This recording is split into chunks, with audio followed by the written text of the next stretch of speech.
Bapak,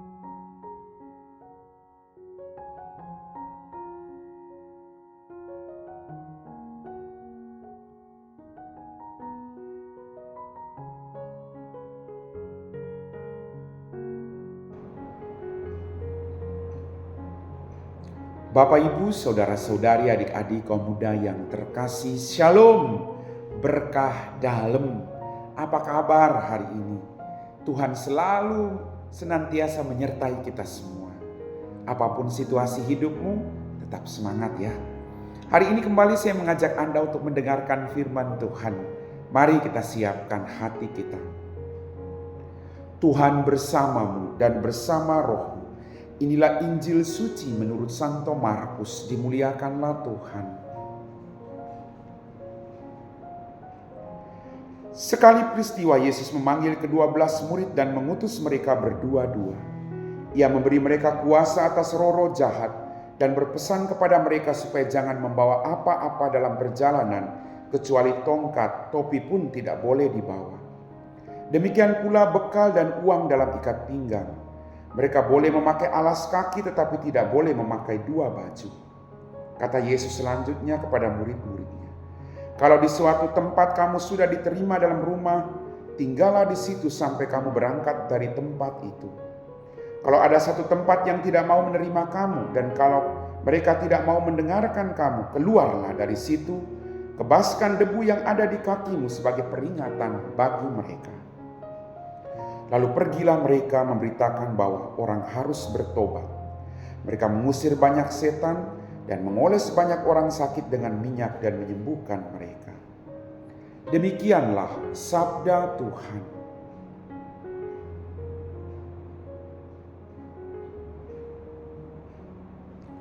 Bapak, Ibu, saudara-saudari, adik-adik kaum muda yang terkasih. Dalam bacaan Injil tadi kita mendengar Yesus memanggil ke-12 murid lalu mengutus mereka. Ada yang dipanggil, kemudian ada tanggung jawab yang diberi. Dipilih, lalu diberi tanggung jawab. Kita juga sadari hari ini bahwa kita dipanggil, kita dipilih oleh Allah. Apapun cara hidup kita, lalu kita diberi tanggung jawab, kemudian kita diutus olehnya. Ada rencana baik di balik utusan Tuhan. Kemudian kita mendengar tadi dia mengutus mereka pergi berdua-dua. Apa artinya? Artinya medan perutusan tidak mudah. Maka perlu ada orang yang saling meneguhkan, saling menguatkan ketika seorang mengalami ketidakberdayaan dalam hidup. Dalam hidup ini Bapak Ibu, kita diutus bersama-sama. Tujuannya kita saling mengingatkan, saling menegur dengan cara yang baik. Kita saling membantu, saling mendukung agar misi yang diberikan kepada kita boleh terlaksana dengan baik. Mari kita sadari tentang panggilan perutusan kita. Kemudian Yesus melarang mereka untuk tidak bawa apapun. Artinya, fokuslah pada visinya. Berjuanglah dengan misi yang ada. Jangan sibuk dengan hal-hal duniawi.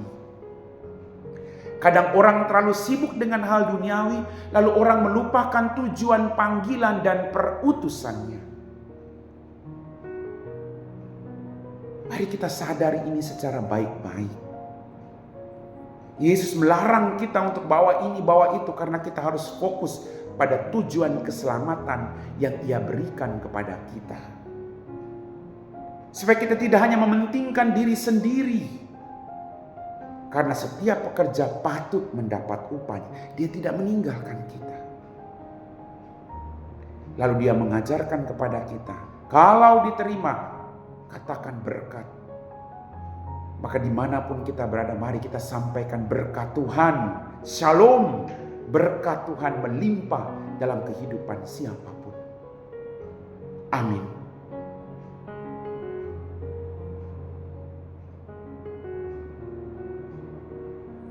Bapak, Ibu, saudara-saudari, adik-adik kaum muda yang terkasih, kita telah diteguhkan oleh firman Tuhan. Mari kita siapkan hati kita untuk berdoa. Dalam nama Bapa dan Putra dan Roh Kudus. Amin. Tuhan, kembali kami bersyukur untuk rahmat kehidupan yang Kau percayakan kepada kami. Ampuni dosa dan kesalahan kami. Pada kesempatan ini kembali kami berdoa bagi mereka yang sedang sakit. Apapun sakit dan penyakit mereka Tuhan, kami persembahkan kehadapan-Mu. Kalau boleh Tuhan, Engkau jamah dan menyembuhkan mereka. Izinkan darah dan air yang mengalir dari kerahiman-Mu boleh mengalir dalam setiap organ-organ tubuh mereka yang sakit, dan Engkau sembuhkan mereka semua. Berikan mereka kesabaran Tuhan. Jauhkan mereka dari keputusasaan. Kami puji Engkau Bapa, kini dan sepanjang segala masa. Amin. Tuhan bersamamu dan bersama rohmu. Semoga kita sekalian diberkati oleh Allah yang Maha Kuasa, Bapa dan Putra dan Roh Kudus. Amin.